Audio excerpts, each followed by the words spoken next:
Coming out of there, but this storm has just been sitting over Grand Bahama Island all day long. Absolutely horrible, especially since the eye wall is what is over the northern portions of the islands right now.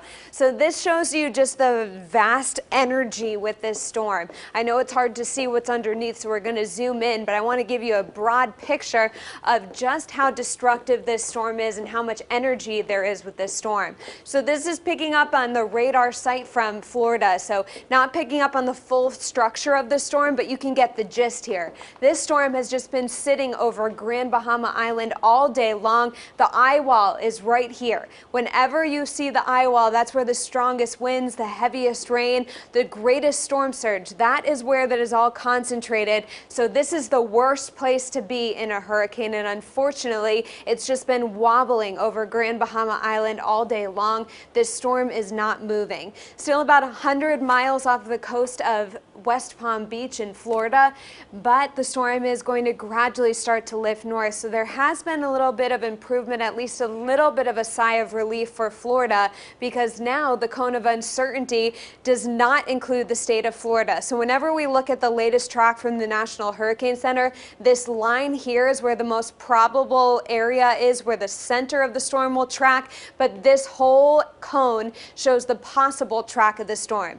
This is the first time that we are seeing Florida not included in that cone of uncertainty. So that's positive news for Florida, but unfortunately now the greatest portion of area that is in the cone is South Carolina. That will be the time frame between Wednesday and Thursday when we could possibly see a landfall in the Carolinas.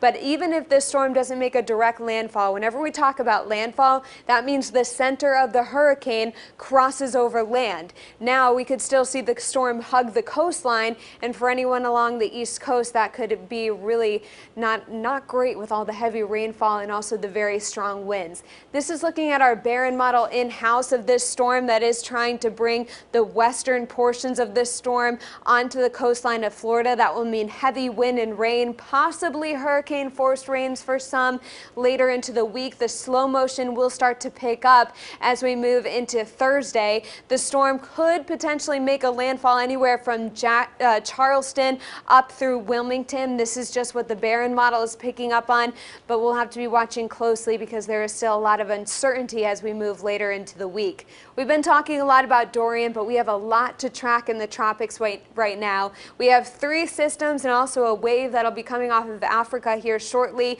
2 have a great chance of development, but it does look like both of them will stay well out to sea, so no impact to the U.S. mainland within the next several days. So we'll get a break after Dorian moves out, but we are in the peak of hurricane season, so things will not come to an end anytime soon.